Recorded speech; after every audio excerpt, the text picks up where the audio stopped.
Se Deus quiser.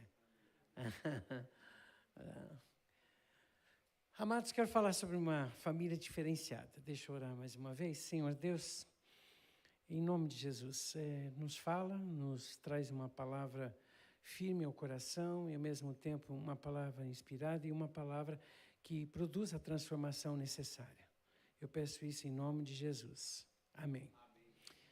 Nós estamos perto do nosso retiro de casais, mas a gente não quer deixar e ficar longe da igreja no que diz respeito à família.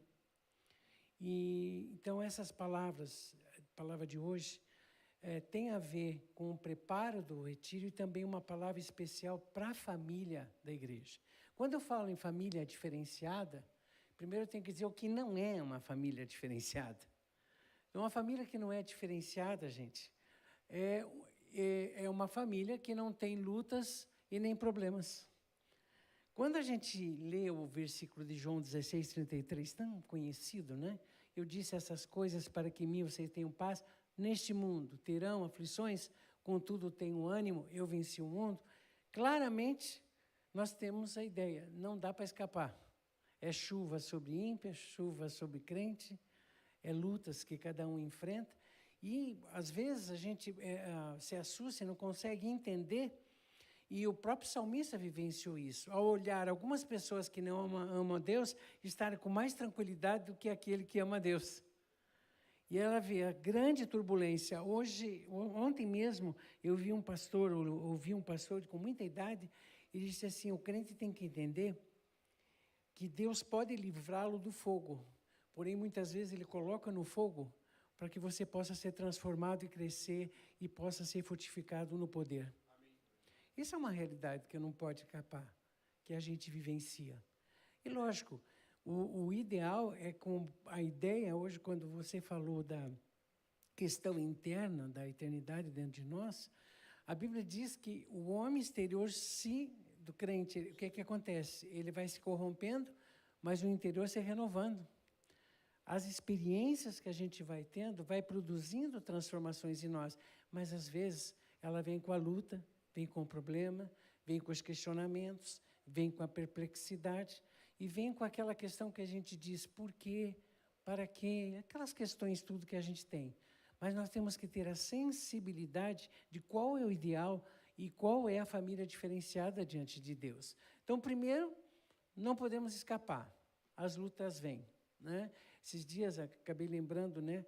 Eu estava vendo a vida de um autor de hinos, né? Ele fez alguns hinos, me perdoe não lembrar o nome dele agora, mas ele tentou, durante 3 vezes, noivou para casar e as 3 vezes a noiva morreu. A gente pensando numa coisa hilariante, né? A gente diria assim, para a próxima moça, né? Ninguém queria. E ele não casou. Né? Mas o que acontece? Vai entender um homem compondo hinos lindos, abençoados, cheios da graça. Não sou eu que interfiro na soberania. Eu me submeto à soberania e certamente eu serei abençoado. Em cima disso, amados, uma família diferenciada, a gente tem que entender. Luta, a gente não tem jeito de escapar. Mas você percebe a diferença, ela está em luta, mas existe uma paz presente. As pessoas do lado de fora, tanto é que isso acaba sendo um testemunho, né? Porque a pessoa de fora, olha, gente, eles estão passando com crise de enfermidade, estão com dificuldade financeira, e a gente olha para eles, o rosto dele brilha, eles falam de uma maneira com o coração pacífico. Essa é a diferença. A luta está nos dois lares. Mas aquele que é diferenciado, e a gente vai ver como é que pode ter um lar desta forma, né? Outra coisa, os problemas. Não dá para escapar dos problemas, mas é incrível, porque o Jeová Jiré faz parte da vida da pessoa, e diz, olha, não estou entendendo. E quantas vezes, né, tivemos que reunir a família, reunir a criança, dizer, não estamos entendendo, mas Deus proverá. Que gostoso você ter essa segurança. Esse é o lar diferenciado. Não é o que não tem o problema, é que na hora do problema tem aquela segurança de dizer, o Senhor proverá. A outra coisa, a questão da comunhão, as diferenças, né? Tem a diferença, mas há uma comunhão. a Silvana conta, né, do nosso... Eu tive a primeira... Silvana e eu, crise de casamento, nós tivemos nos 6 primeiros meses. Foi impressionante o choque cultural familiar. Por quê? Porque a minha mãe é dona de casa. E o que a dona de casa faz? Tudo. Só dona de casa. Cozinha. Lava a louça. Né? Faz a comida. Arruma a mesa. E aí o que acontece? Eu imagino 10 anos solteiro, né? Na hora que eu casei, eu sentei, né? Como um bom árabe, né? Deixa eu ser servido, né? O que aconteceu? Coitada da Sil. A Sil chegava em casa do emprego, ela era psicóloga do Sebrae. Tinha que arrumar as coisas, fazer a comida, pôr a roupa na máquina, pá. Aí deu um choque, assim, onde a gente, né, por causa da comunhão, do Espírito, do amor, a conversa. E foram durante 3 a 4, 5 meses para poder fazer o alinhamento do choque cultural que apresentou e apareceu. Ela prega que a mala oculta que só abre quando casa, né? Você namora, não aparece, né? Quando você casa, aquilo aparece. Então, são coisas, mas o que acontece? Há as diferenças, você administra as diferenças porque você tem Jesus, você tem o amor, você tem esse alinhamento direcionado por Deus. Nós vamos ver isso de uma maneira mais forte na frente. Amor apesar das desilusões. Gente, o amor é presente quando há desilusão. Nós, por causa da natureza, há decepção um com o outro. Eu não esperava isso de você, né? E aí que a gente trabalha que aquela desilusão não quebra a verdade, eu te amo, né? Mas não é qualquer um de nós que tem condições diante do tamanho da desilusão. Mas o lar diferenciado, acontece isso, e a gente vai ver por quê, como é possível, o que fazer para que isso seja algo presente. O perdão, o amor, né, apesar da desilusão, e o perdão apesar das mágoas. A mágoa surge e eu sou impulsionado. Esse lar diferenciado, eu automaticamente já sou trabalhado por Deus para que eu perdoe, para que eu não seja escravizado àquilo que aconteceu. Esse é um lar diferenciado. Mas como ser esse lar? Eu não consigo ser isso o tempo todo. Então, vamos entender isso de uma forma melhor, né? Se a gente vê a realidade hoje dos casamentos, a gente vê que, na verdade, o pessoal não está aguentando aquilo que eu acabei de falar. Ninguém está suportando. Eu não sei, eu tenho tentado, Jefferson, fazer assim, tipo, as gerações têm na sua natureza de geração, você pregou isso até há pouco tempo da geração Z, ela está mais fraca em termos de luta, de enfrentar as coisas, porque a facilidade, você vê, em 2023, 440 mil divórcios no Brasil, né? Um aumento de 5% em 2022, a média do casamento, 13 anos. Né? O que acontece?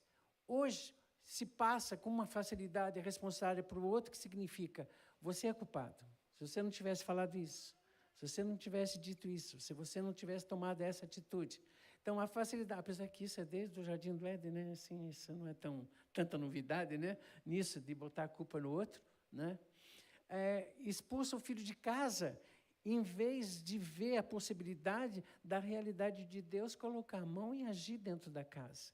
Então, é mais fácil, é mais confortante eu pedir para ele, saia, aqui não é mais tua casa.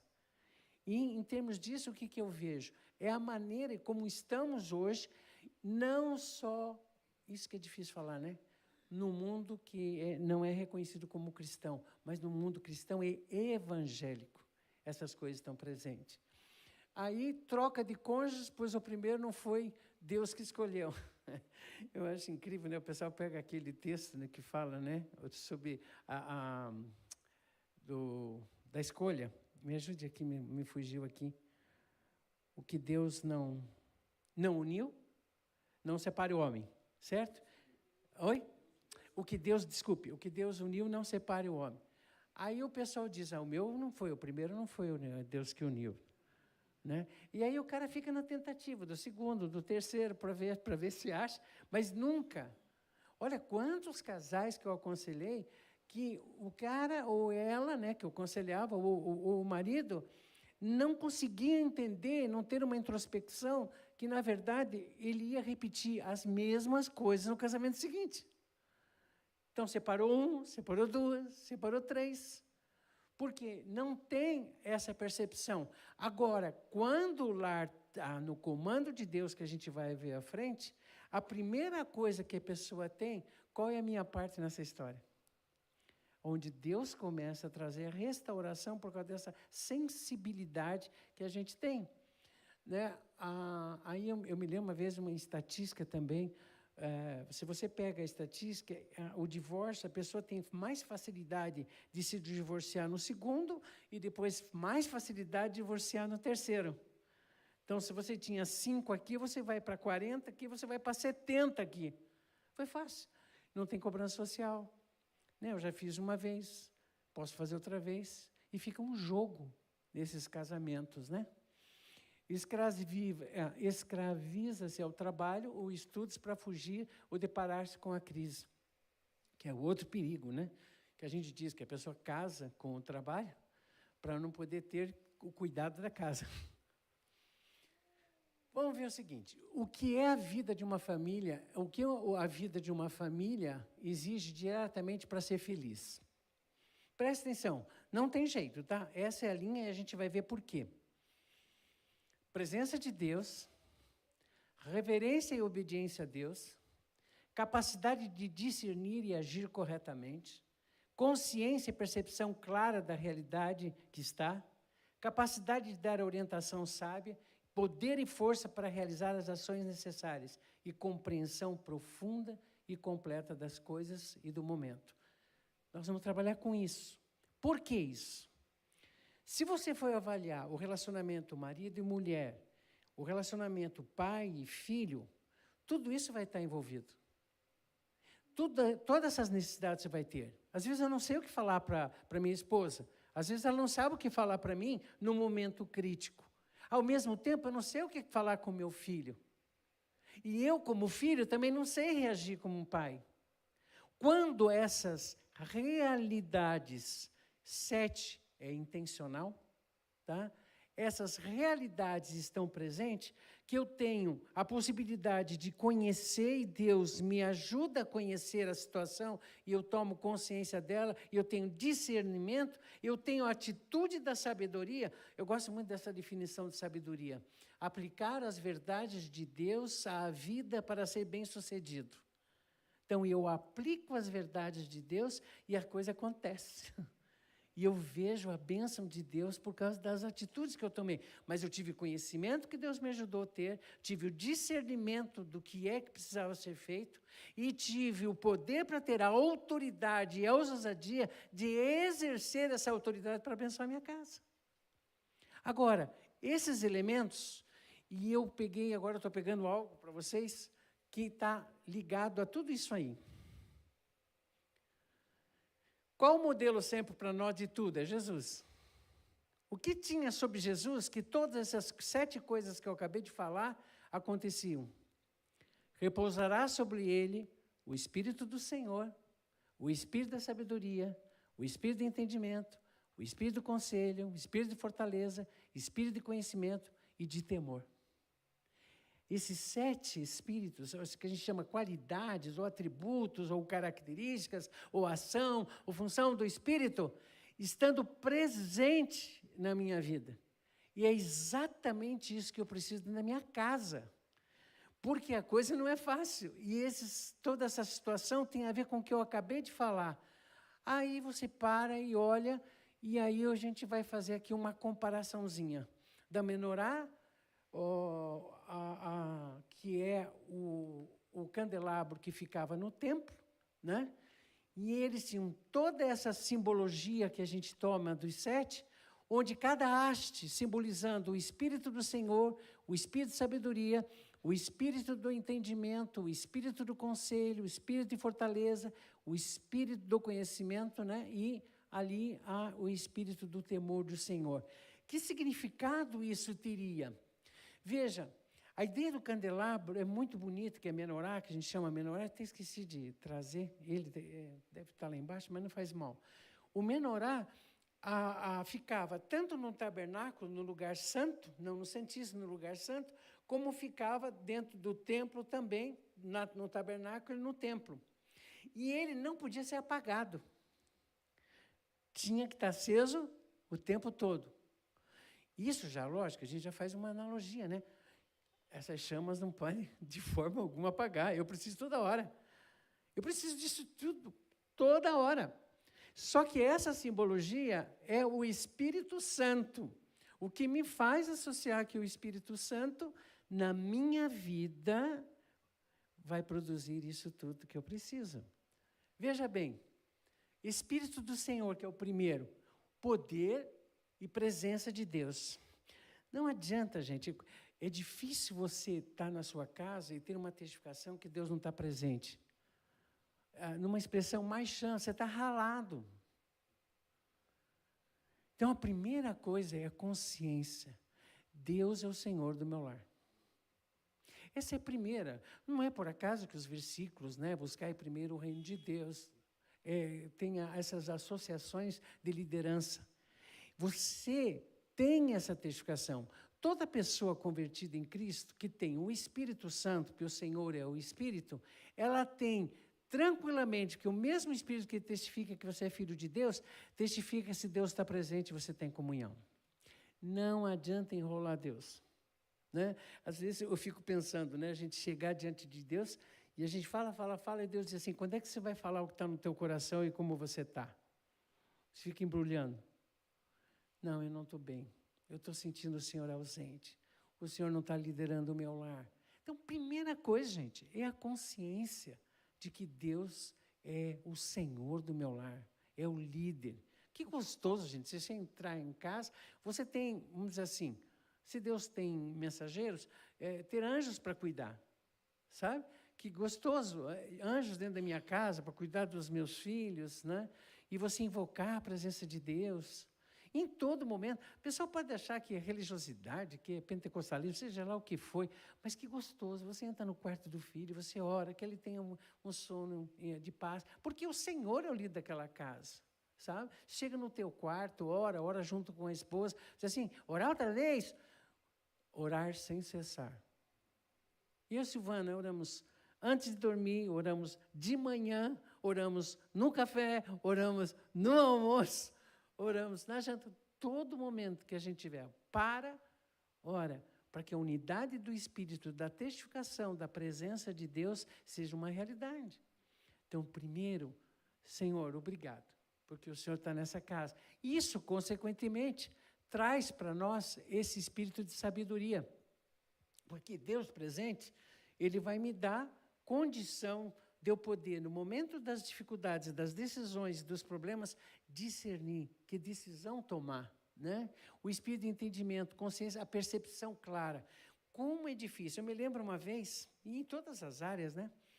Eu me lembro uma vez que estava a Thalita e o Davi estavam doentinhos, os dois. Estavam com uma gripe muito forte. E o Thalita tomou remédio, sarou. Era a mesma enfermidade. O Davi tomou remédio, não sarou.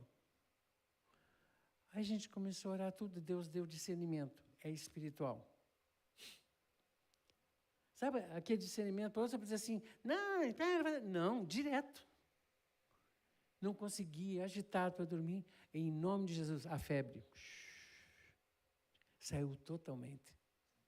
Então, para decidir, gente, às vezes são decisões rápidas, você tem que ter um insight, que gostoso ter um insight do Espírito, porque você não sabe o que fazer, aquilo você fica, né, como é que a gente, emperrado, né, emperrado, mas o Espírito diz, vá por aqui, faz isso. Às vezes você não tem aquela compreensão do momento, mas por causa do Espírito Santo na sua vida, você toma aquela decisão e as coisas começam a acontecer porque você tomou essa decisão. Né? O Espírito de entendimento, então, o entendimento do que está acontecendo, o Espírito de conselho, capacidade de orientação sábia. Como é difícil, gente, você, lógico, chegar para o filho e para a filha e trazer alguns ensinos em alguma palavra de ensinamento para eles, se Deus não está presente. Por quê? Pela dificuldade da natureza, pela dificuldade, às vezes, do relacionamento, onde você tem o grande alvo de Deus, da honra que o teu filho tem que ter por você, mas, ao mesmo tempo, a atitude que você tem de não irritar ele. É um quadro que você tem. Então, os dois lados estão presentes, onde você vai ter que questionar a tua parte que precisa ser mudada, né? E, às vezes, gente, eu sei que vocês ouviram essa história, mas a história mais dolorida que eu tive na minha vida, em família, com respeito a isso, é que eu sempre tive essa concepção de autoridade, só que eu fiquei solteiro muito tempo. Agora, você fica imaginando, você perde essa responsabilidade de autoridade com o pai só quando casa? É uma pergunta que eu estou fazendo em termos de autoridade. Então, o que acontecia? O ano passava e eu não casava, mas eu tinha a minha vida independente. E não casando, vida independente, meu pai e minha mãe me sustentando, e eu na faculdade. Aí, o que acontece? Acho que alguns aqui conhecem essa história, eu acho que é muito importante eu contar de volta. Quando você vê que você está no Senhor, na orientação do Senhor, quando você vê o texto de Efésios, ele faz uma ênfase no Senhor, não só na suficiência, mas para a glória. Então, não é só a suficiência, é a glória de Deus presente na atitude que você vai tomar. Então, o gostoso, eu ali naquela concepção de autoridade, meu pai liga para mim, né? Liga o telefone, eu em São Paulo, no seminário, e disse, filho, eu quero que você venha para cá, que tua mãe vai fazer 40 anos. E minha mãe casou bem cedo, com 16. Tua mãe vai fazer 40 anos, e ele tinha comprado uma chácara, ia inaugurar a chácara e tal. E aí eu falei, pai, eu estou indo para uma conferência evangelística no Rio. Você não ama sua mãe? Esses pais são uma festa. Você não ama sua mãe, né? Mas não tem nada a ver. Você não ama sua mãe? Vai deixar o aniversário da sua mãe? 40 anos da sua mãe? Eu parei comigo mesmo. E o insight do Espírito, né? Honra teu pai e tua mãe. Pai, você quer que eu vá? Quero. Então eu vou. Quem mais do que Deus queria que eu tivesse no evangelismo? Não sou eu que dizer, não, vou tomar atitude. Mas sabe, aquele sentimento, só que uma coisa que eu já falei para vocês, quando alguma coisa vai acontecer, que Deus me prepara, meu coração fica uma angústia miserável. Eu tenho nó, o coração aperta, então Deus me empurra para orar, mas não sei o que vai acontecer. Aí eu disse, eu vou. O senhor quer? Ah, vem, né? Desliguei o telefone. Naquela época a gente desligava o telefone assim, sabe? Eu disse, na hora, gente, meu coração apertou. Eu fiquei numa angústia. Falei, Jesus, e agora? Aí eu fui, bem contar a história. Meu pai inaugurou uma chácara aqui no Jardim Virgínia 3, ele tinha comprado. A gente estava na chácara jogando bola, e eu no gol, né? Eu sempre gosto de jogar no gol. Agora não posso jogar em nada. Estou querendo ver se eu recupero a coluna para jogar com vocês. Eu jogando, de repente, leva um chute aqui, cortou aqui, fez um talho no meu rosto, na sobrancelha. Aí eu parei naquela hora e disse, então será que era isso, que essa angústia? Mas não, a angústia continuou, então é mau sinal que a angústia continuou, era um mau sinal. Aí eu fui para o hospital, estava fazendo a sutura, aí terminou a sutura. Quando eu volto, todo mundo tinha ido embora, só estava meu pai, minha mãe, e meu irmão tinha levado a minha bisavó para casa. Bateu o carro e ela morreu. E era o aniversário da minha mãe, no dia do aniversário. E ela era o xodó da nossa família. Que ela que me ensinou a gente a orar, era a vovozinha da gente. O que acontece? O que você faz numa hora dessa? Na hora eu fiquei em paz. Estranho, né? Que é o contrário. Era isso. Veja, você não quer que isso aconteça, mas é no Senhor. Você honra, você glorifica. Para alguns jovens aí diz assim, obedecer meu pai, sabe? Gente, você não sabe o preço de bênção que é. Não é para o seu pai, é por causa do nome do Senhor. Aí eu ajudei a fazer o enterro da avó, fui para casa. Tempo depois, a minha mãe na igreja, eles são presbiterianos, ela levantou na igreja e disse, nunca mais nós vamos tocar na vida do nosso filho. Que a dor foi muito grande. Eu não falei nada. Eu não precisei falar nada. Gente, tanto por parte do filho como parte do pai, é essa liderança que faz um lar feliz. Essa que é a diferença. A testificação. Fazer o que Deus quer, cumprir os princípios, porque o temor do Senhor está presente, né? E o espírito de fortaleza no momento de lutas. Quantas vezes você não sabe o que fazer e você está desfalecendo? Você sente que não tem mais, não estou falando fisicamente, mas você com o Espírito Santo te fortalece, você permanece no amor, na comunhão, nas decisões com a força do Senhor. Veja, por que é que Paulo insiste nisso? Essa é a minha pergunta. Paulo insiste, andem no Espírito, né? Seja guiados pelo Espírito, seja cheio do Espírito. Por quê, gente? Por causa dessa simbologia dos 7 qualidades do Espírito presente. Quanto mais o Espírito está dominando a minha vida, mais possibilidade de eu ser uma família diferenciada e abençoada. Sabe, às vezes você fica olhando assim, não vê distinção da família crente e da não crente. Os embates vêm para os dois. Mas que gostoso, gente, poder dizer o Senhor proverá. Às vezes, lógico, você tem lutas, né? Quando o texto diz andai no Espírito, né? Andar no Espírito, viver conforme os seus princípios, resistindo à carne. Não é bem, tem uma discussão teológica aí, eu não sei como é que você prega esse texto, mas aquela história de alimentar o cão bravo e o cão fraco, né, que tinha antigamente.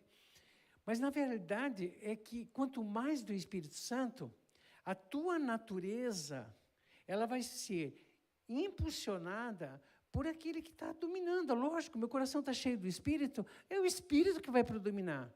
Não só na mente, mas na minha decisão, nas tentações, na luta que eu tenho dentro da casa, seja o que for, esse Espírito traz essa fortaleza. Quando diz, ande no Espírito, as minhas decisões, as decisões que eu vou tomar, os princípios que eu vou tomar, o Espírito Santo vai me discernir. Se é mentira essa atitude que eu vou tomar, eu não vou fazer isso, porque eu vou ser filho de Satanás. Então, essa coisa é forte, é muito forte, gente. Quando ele fala, né, ser guiado pelo Espírito, direção contínua, como é a ideia, né, de um pai que guia o filho pela mão. Olha, não adianta, temos que admitir, nós homens, às vezes, líderes da casa, eu sei o que eu estou fazendo. Gente, essa fase para mim é um inferno quando eu ouço.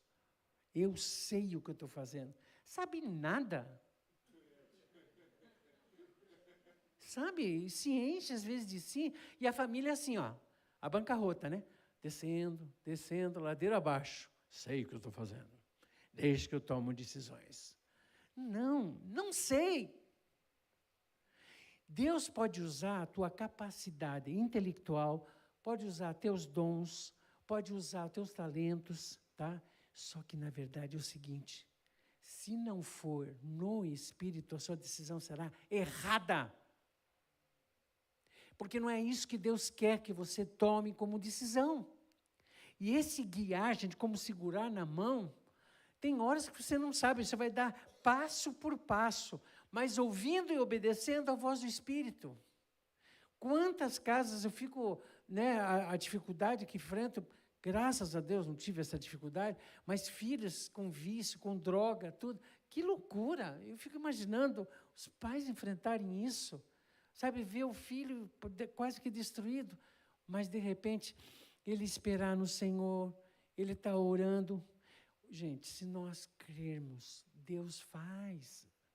Só que, para crer, eu tenho que ter fortalecimento na fé. E, para eu ser fortalecido na fé, eu preciso estar cheio do Espírito. Porque não há quem aguente. Mas, cheio do Espírito, você tem aquela gostosura, gente, não entendo, Pai. Mas o Senhor vai tocar, o Senhor vai mudar, o Senhor vai mexer onde ele está. E quantas transformações a gente viu, quantos testemunhos a gente tem. Sabe, eu nunca esqueço do Sérgio. Eu já falei para vocês entrarem na YouTube, para você entrar no testemunho do Sérgio, é ex-travesti. Vocês entram lá, Sérgio, ex-travesti, né, que foi uma... Como é que é aquele cara da Band que fazia entrevista? Não, aquele que fez um monte de plástico no rosto. Tem um cara da Band que eu nem reconheço mais ele, de tanta... Oi? Não, mas eu vou, não é o importante aqui.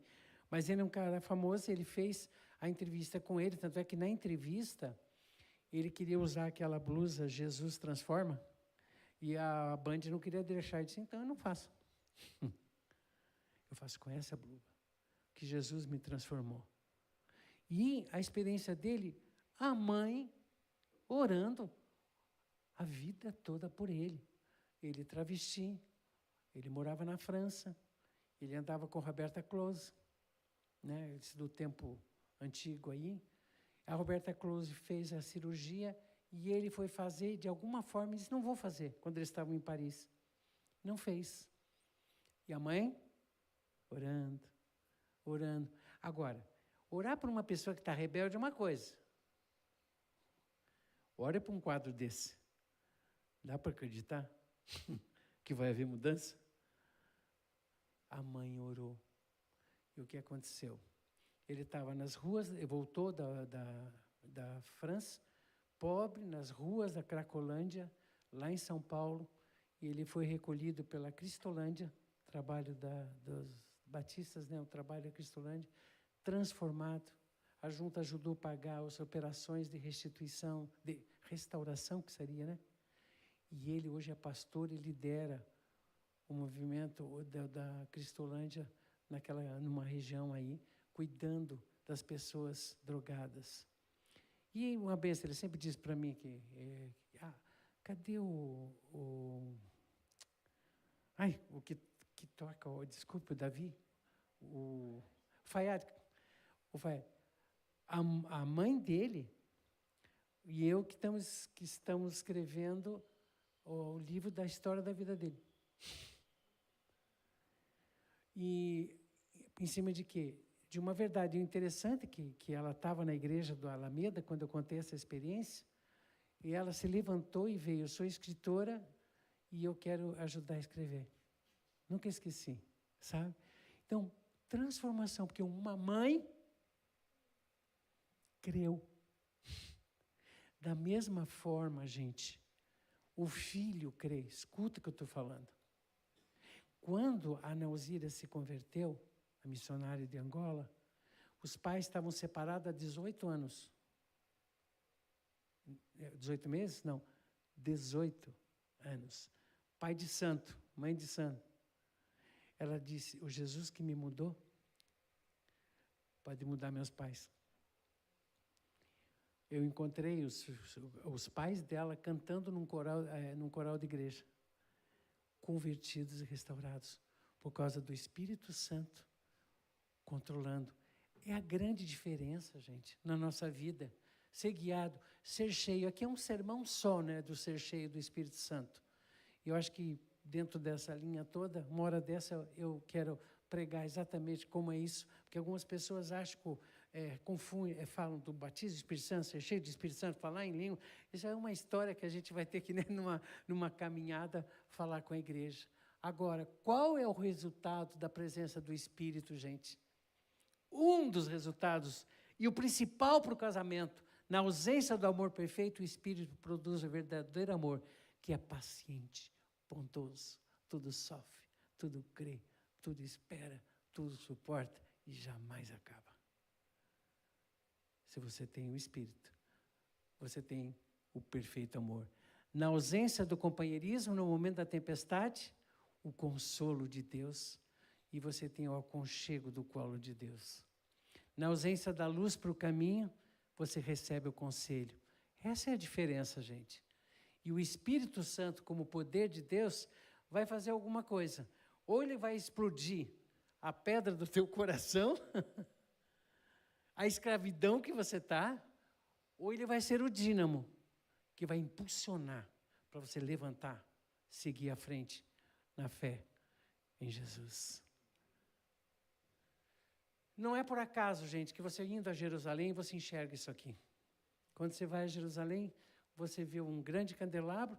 Eles tentaram fazer mais ou menos do tamanho, 1,5 metro, que é o tamanho que a Bíblia diz, né? É uma réplica do original. Mas o menorá simboliza a luz da vida, a presença de Deus, a sabedoria, né, da Torá e da lei. O menorá significa o lugar da luz, ou o agente da luz, simplesmente como um candelabro. Qual é a aplicação que a gente poderia, para terminar a nossa mensagem? Estabelecer a prioridade. O Senhor é o líder da minha casa. Não tem outro jeito, gente. Está muito difícil as coisas, cada vez pior. Mas, por favor, o que eu estou dizendo para vocês é sério. Se você tem no coração que o Deus não está liderando o seu lar, retome isso imediatamente, porque você vai degringolar e vai ladeira abaixo. Segundo, responder ao apelo apostolar, andar, ser guiado, ser cheio, e se tornar luzeiros numa geração onde as trevas têm sido o predomínio. Queridos, não deixar que a lâmpada do santuário, que somos nós, né, se apague. O fogo arderá continuamente sobre o altar, não se apagará.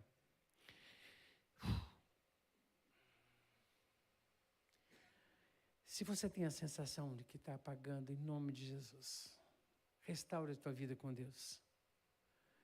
Se você tem consciência de pecado que te afasta de Deus, gente, não deixe para amanhã nem para de noite. Tem que ser agora, Senhor. Preciso da consciência que o Senhor está na minha casa e no meu lar. Se você tem essa consciência, queria que você viesse aqui à frente e dizer, Senhor, restaura, não deixa essa chama apagar. Em nome de Jesus, não perda tempo não. Vem aqui, se ajoelhe, Senhor, que na minha casa esta chama do Espírito seja constante e jamais se apague. Vamos ficar em pé. Eu gostaria de orar com essas pessoas que